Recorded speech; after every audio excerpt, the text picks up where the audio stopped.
wabarakatuh. Perkenalkan, nama saya Fisalma Ananda Humairo. Saya dari reguler 1, kelompok 3 Ilmu Dasar Keperawatan, Fakultas Kedokteran jurusan Ilmu Keperawatan, Universitas Brawijaya. Dengan NIM 20507020 7111029. Nah, dalam video kali ini saya akan melakukan storytelling terkait praktikum daring flebotomi.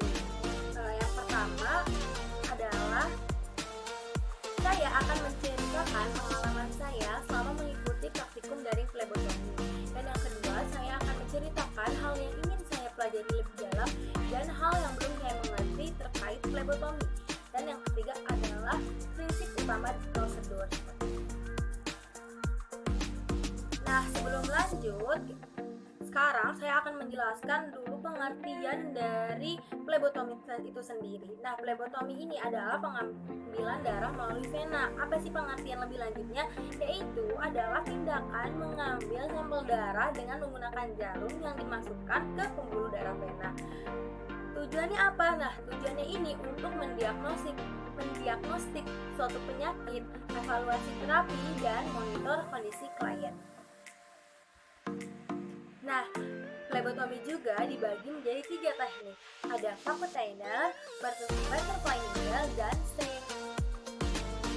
Nah, apa sih perbedaan antara ketiganya? Nah, saya jelaskan dulu ya Fakutainer. Nah, Fakutainer ini perbedaannya dia memiliki tabung yang langsung nyambung dengan jarumnya. Nah, hal ini yang membuat perbedaan yang sangat signifikan. Dan kedua adalah butterfly.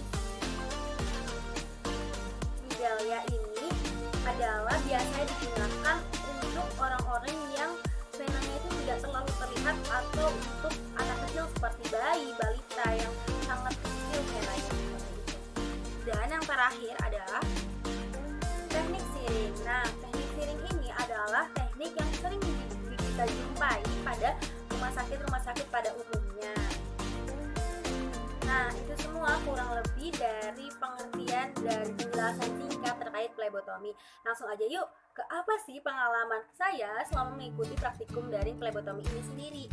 Nah, pastinya saya sangat tertarik dan sangat senang ketika melakukan praktikum daring flebotomi ini sendiri. Karena apa? Karena ini adalah salah satu hal yang baru saya temui dalam hidup saya ya. Karena biasanya saya hanya mempelajari hal-hal dasar seperti yang diajarkan di SMA, namun sekarang saya sudah menuju ke jenjang berikutnya dan saya sangat antusias sekali dalam mempelajari bagaimana sih cara teknik pengambilan darah melalui vena manusia seperti itu. Nah, kemudian apa sih hal yang ingin saya pelajari lebih dalam dan apa yang belum saya mengerti terkait flebotomi? Nah, hal yang ingin saya pelajari lebih dalam pastinya saya ingin mengetahui bagaimana cara kita semua untuk kerja secara lapangan, jadi secara langsung bagaimana cara kita langsung menyuntik pasien menggunakan teknik-teknik tadi yang butterfly needle, siring dan sebagainya secara langsung seperti itu. Dikarenakan kondisi pandemi seperti ini menyebabkan kami semua para mahasiswa hanya belajar melalui online. Nah, seperti itu. Dan apa yang belum saya mengerti adalah bagaimana cara kita mengetahui apakah sudah berapa milimeter jarum yang masuk ke dalam kulit atau vena seseorang ini, dan bagaimana cara kita mengetahui pasti berapa besar derajat suntikan, karena yang seperti dijelaskan sebesar 15-30 derajat. Nah, bagaimana cara kita memastikan bahwa itu benar 15-30 derajat seperti itu? Dan prinsip utama prosedur itu ada 2 macam. Nah, yaitu prinsip bersih dan prinsip steril. Namun yang lebih sering digunakan adalah prinsip bersih. Nah, apa sih perbedaan di antara keduanya? Nah, prinsip bersih ini adalah mencuci tangan dan menggunakan sarung tangan bersih.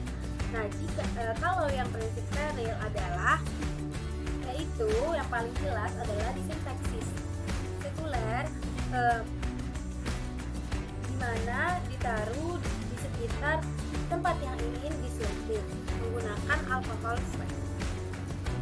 Dan ketika membuka jarum, jarum menghadap ke arah atas agar tidak terkena dengan tangan, karena nanti akan terkontaminasi oleh bakteri dan hal semacamnya. Nah, kemudian prinsip dari plebotomi ini juga tidak serumit prinsip infus dan pemasangan kateter. Karena dalam prinsip plebotomi ini kita dibebaskan untuk mencari vena yang paling terlihat, yang paling mudah untuk dijangkau, dan dalam prinsip plebotomi ini prosedur prakteknya tidak membuat rasa nyeri yang begitu karena memiliki rasa rendah nyeri seperti itu. Nah, dalam proses teknik pengambilan darah dalam vena ini diberi anjuran untuk memilih vena yang kenyal dan berbentuk seperti pipa, dan daerah pengambilannya juga cari daerah yang paling mudah untuk diakses.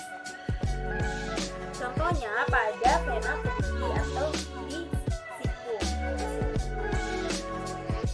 Nah, itulah apa-apa yang bisa saya paparkan sebelumnya. Nah, kurang lebihnya mohon maaf. Semoga video ini dapat bermanfaat dan dapat membantu banyak orang di luar sana. Terima kasih. Wassalamualaikum warahmatullahi wabarakatuh.